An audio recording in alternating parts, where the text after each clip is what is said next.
All right, let's turn our attention to Georgia now, where protesters have clashed with police in the capital, Tbilisi, for a second night. Tens of thousands took to the streets to protest against the ruling Georgian Dream party's announcement that it's suspending accession talks with the European Union. The government accuses the EU of disrespecting Georgian values. Critics say Georgian Dream has become authoritarian and is drawing Georgia closer to Russia. This was the scene in Tbilisi's main boulevard. Angry crowds faced off against police for a second night after Georgia's government said it was freezing talks to join the European Union. Well, the situation is quite tense. As you might see on the background, there is a riot police mobilized right next to the parliament. We can hear that some of the protesters are firing the petards. The police has been using the water cannon. And what's striking for us is that people soaking wet, they would leave the Parliament Square for a few minutes and they will come back again, which makes it quite difficult for the police to disperse the crowd. The protesters say the ruling Georgian Dream party is dismantling democratic rights and pulling Georgia into Moscow's orbit. We're not fighting only against Georgian Dream, political dream. We're fighting against Russia. We're fighting against Russian influence in this country.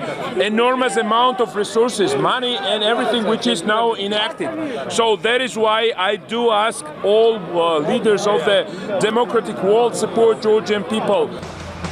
The protesters already have the support of Georgia's pro-Western president. Today, I can say with confidence that a resistance movement has begun. It is your movement, initiated by you, without anyone's instructions or demands. A spontaneous, peaceful, constitutional resistance movement, and I stand in solidarity with it. Polls show the vast majority of Georgians support EU membership. Georgian Dream also says it wants to join the bloc, eventually. But people here have taken to the streets because they sense their European aspirations are slipping away. Let's bring in DW's Maria Katamatsa, who we just saw in that report on last night's protest in Tbilisi. Maria, good to see you. Some very dramatic scenes last night from the capital. But, we have heard that the majority of Georgians support EU accession, but do they support these protests? Yes, indeed. I mean, it's difficult to say and to speak on behalf of this, whole society at this point. But we can see by the amount of people, by the growing protest, that more and more people are sort of joining in. Indeed, it's very difficult, even outside the protest environment, just on the streets, to find someone who, is not actually astonished. Some people would describe it as a shock.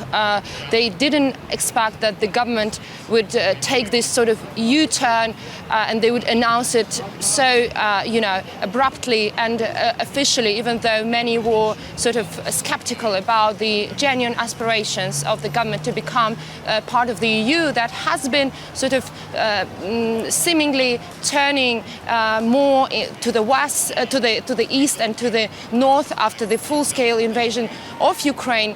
You can see that the anger, at least, is growing, and the sort of anger not just around the decision of the government that some describe as critics describe as betrayal of Georgian national interests and betrayal of their constitution, in which is enshrined the Euro-Atlantic path.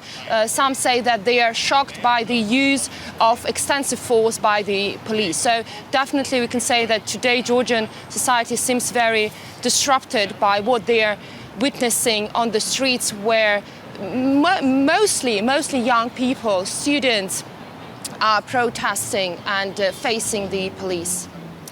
Now, Georgia's president, who we should mention largely has a ceremonial role, she's backed the protests. How has the government reacted to this support for the protests? And are we going to see more today?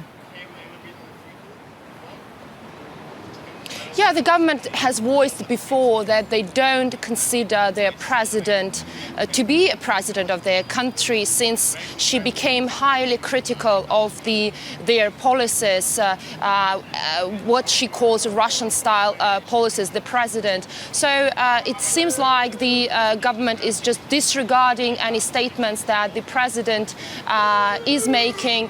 What is more, the government has already introduced its nominee for the presidency just a few days ago, which they are appointing. They are set to appoint at least in December. So the government is urging people to stay at home and not to, as they call, provoke the police. So it's definitely, it will be interesting to see where these sort of protest movements goes from here. Is it going to become even, larger? And what is going to be the response? Are we going to see more violence? And as we can see more violence, we see from the police, more sort of angry people become at this point.